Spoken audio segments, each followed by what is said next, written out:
I stood in my bedroom, staring at the ashes in my trash can, remnants of 5 years of modeling work, professional photos, and contracts worth thousands. The acrid smell of burnt paper still hung in the air, mixing with the expensive perfume my twin sister Maya always wore. "It's for the best, Olivia," my father said, his hand resting on Maya's shoulder. "Your sister's therapy session yesterday, while the doctor said your modeling career is triggering her depression." I looked at Maya, who couldn't meet my eyes. We were identical twins, but while I pursued modeling straight out of high school, she struggled with her self-image. Now, at 23, the gap between us had become an abyss. "You burned everything?" I asked, my voice surprisingly steady. "Even my backup drives?" "All of it," my mother chimed in from the doorway. "Maya needs a fresh start, and your success is complicated for her." Dr. Stevens suggested removing the trigger completely. I picked up a half-burned photo from the trash. Me on the cover of a local magazine. The edge curled into ash at my touch. 5 years of hard work, gone in one night while I slept. "Did you at least save my contract with a light agency?" I asked, already knowing the answer.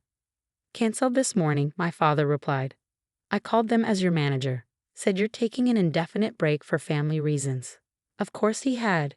He'd been my manager since I started, controlling my finances, my contracts, everything. I was stupid to think that power would protect my career. Maya finally spoke, her voice small. "I'm sorry, Liv, but seeing you succeed where I failed, it's killing me. Mom and Dad are just trying to help." I looked at my twin, my mirror image in appearance only. Where I saw opportunity in our identical features, she saw competition. Where I built confidence, she harbored insecurity. "I understand," I said softly, pulling out my phone. My parents relaxed visibly at my calm acceptance. They expected tears, screaming, maybe even a physical fight.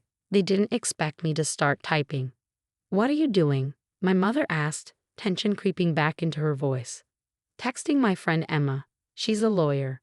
I kept typing, my fingers steady. "Did you know that destroying someone's professional contracts and property is actually a crime? Even if you're family?" The color drained from my father's face. "Now, Olivia, let's not be hasty. We're doing this for Maya."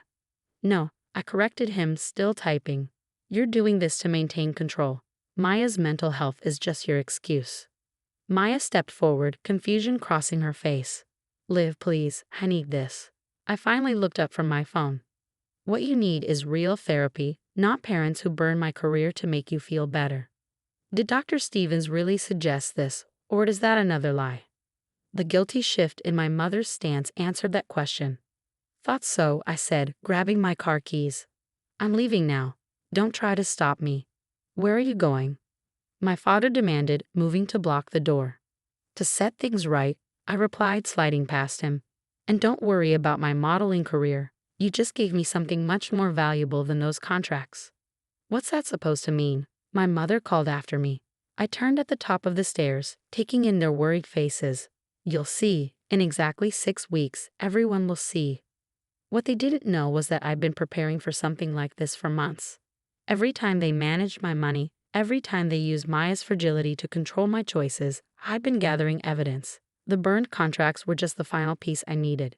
As I drove away, my phone buzzed with desperate messages. "Come home, we can talk about this. Think about your sister. Don't do anything foolish." They had no idea that their night of destruction had just handed me everything I needed. In their attempt to destroy my modeling career, they'd given me the perfect story for something much bigger. I pulled into Emma's driveway, already formulating my plan. My parents thought they were writing the end of my career, but they'd actually just written the beginning of their nightmare. In 6 weeks, when everything was in place, they'd understand exactly what they'd done. Maya sent one last text. "I never meant for them to go this far." I responded simply, "I know. That's why what happens next isn't your fault." Then I turned off my phone and walked into Emma's house, ready to start working on my revenge. They thought burning my portfolio would force me back into their control. Instead, they just lit the fuse on their own destruction. Let them think they'd won. In 6 weeks, they'd learn that some things can't be destroyed by fire, like the truth and a sister's determination to break free. Emma's jaw dropped as I laid out the evidence. Photos of the ashes, screenshots of threatening texts, recordings of my parents' management meetings where they discussed controlling my finances, and security camera footage I'd secretly installed showing them burning my portfolio. "This is seriously messed up, Liv," she said, organizing the documents. "But why wait 6 weeks? We could file charges now." I pulled out my laptop, showing her my real plan. "Because this is bigger than just me. I've been in contact with other models who've experienced family exploitation. We're going to tell all our stories at once."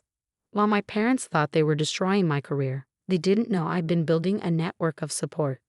Through private modeling forums, I connected with dozens of models who'd suffered similar family control. We'd been planning a collective expose. My parents had just given me the perfect lead story. 3 days later, I moved in with Emma and began executing my plan. My phone was flooded with messages from my parents. "Your sister hasn't eaten since you left. We did this to protect both of you. Your modeling was destroying this family." I forwarded every manipulative message to Emma for documentation. Meanwhile, Maya sent her own messages.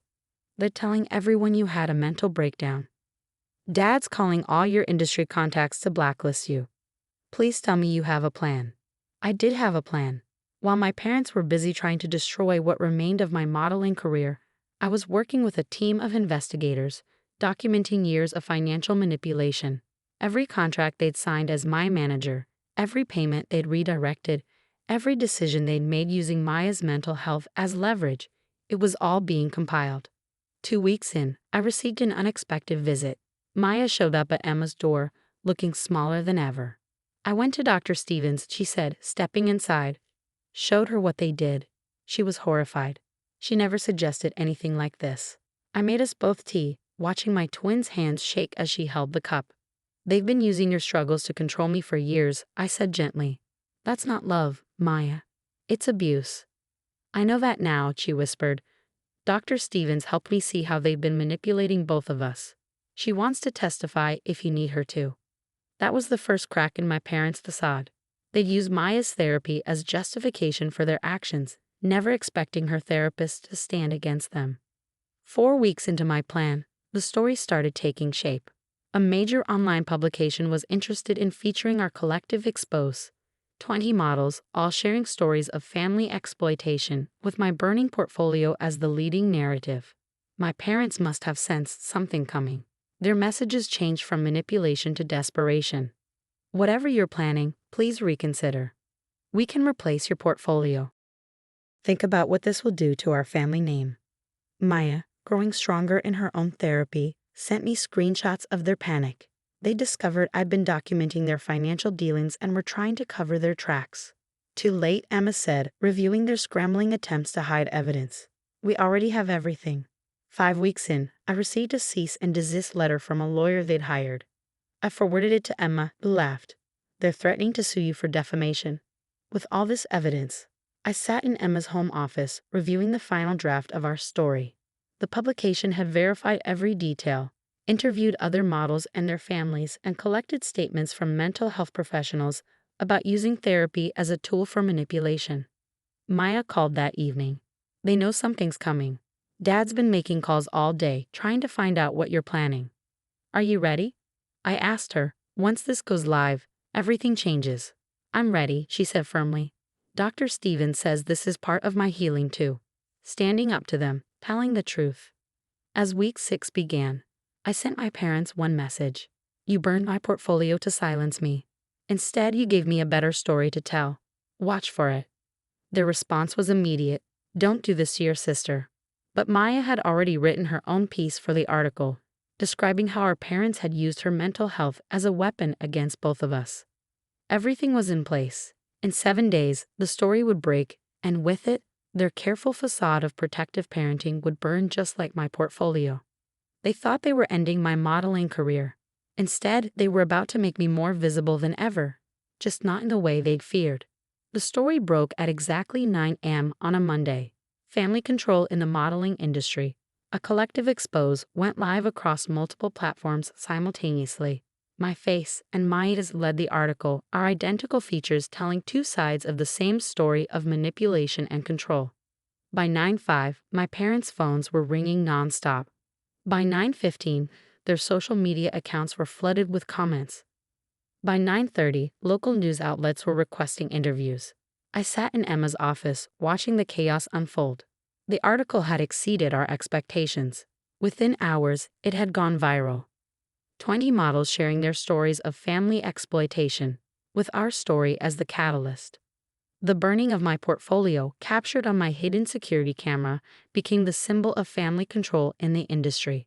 Your father's law firm just put him on administrative leave, Emma announced, reading her emails. Apparently, destroying legal contracts and manipulating financial documents doesn't look good for a senior partner. My phone lit up with a message from Maya. They're losing it.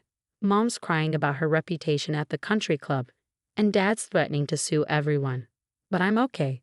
I'm with Dr. Stevens. The article hadn't just exposed our parents' actions, it had sparked a larger conversation about family exploitation in modeling. Industry professionals were coming forward, sharing similar stories. The agency my father had tried to cancel my contract with released a statement supporting me in implementing new policies about family management. At noon, my parents finally sent their first message since the story broke. You've destroyed this family. We hope you're satisfied with your revenge. I showed the message to Emma, who was preparing additional legal documentation. Still making it about them, she noted. Still no acknowledgement of what they did. Maya arrived at Emma's house that evening carrying a box. Found these in their home office, she said, pulling out folders of financial documents. They were trying to shred everything, but I got there first.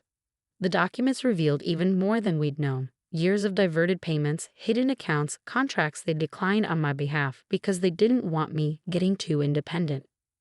There's more, Maya said, her voice stronger than I'd ever heard it. I'm pressing charges too. They've been using my therapy money to fund their lifestyle. Dr. Stevens helped me trace it. By the end of the week, our story had sparked investigations into family management practices across the industry. Other models were coming forward, seeking legal help to audit their family-managed careers. The burning of my portfolio had become a rallying cry for change. My parents made one last attempt at damage control. They called a family meeting through their lawyer, promising to make things right if we retracted our statements. Maya and I attended together, sitting across from them in their lawyer's office. They looked smaller somehow, their authority diminished by exposure. We can fix this, our father said, pushing a document across the table. We'll replace your portfolio, set up new contracts.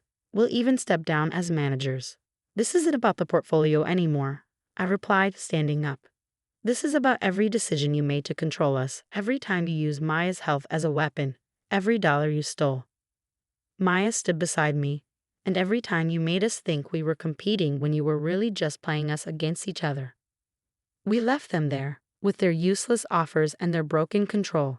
Outside, photographers were waiting, not for scandal, but to document our story of breaking free. 1 month after the article, I was back in front of cameras, but not as a model. I was speaking at industry events about family exploitation. Maya was beside me, sharing her perspective on how families weaponize mental health to maintain control. Our parents faced multiple investigations, financial, legal, and professional. Their carefully constructed image had burned as completely as my portfolio. They thought burning your photos would make you invisible, Emma said, watching us prepare for another speaking engagement. Instead, they made you unforgettable. Maya squeezed my hand as we walked onto another stage. They wanted to break us apart, she said, but they actually helped us find our real strength. The last message I ever received from our parents read, "We only wanted what was best for the family." I didn't respond. They still didn't understand that their definition of family had been the problem all along. They had tried to burn my future to control it. Instead, they had lit a flame that would change the industry forever. Maya and I stood together, ready to tell our story again. We were no longer the controlled twins, playing our assigned roles. We were survivors, advocates, sisters who had found power in the truth. They had tried to write our ending. Instead, they had given us a new beginning.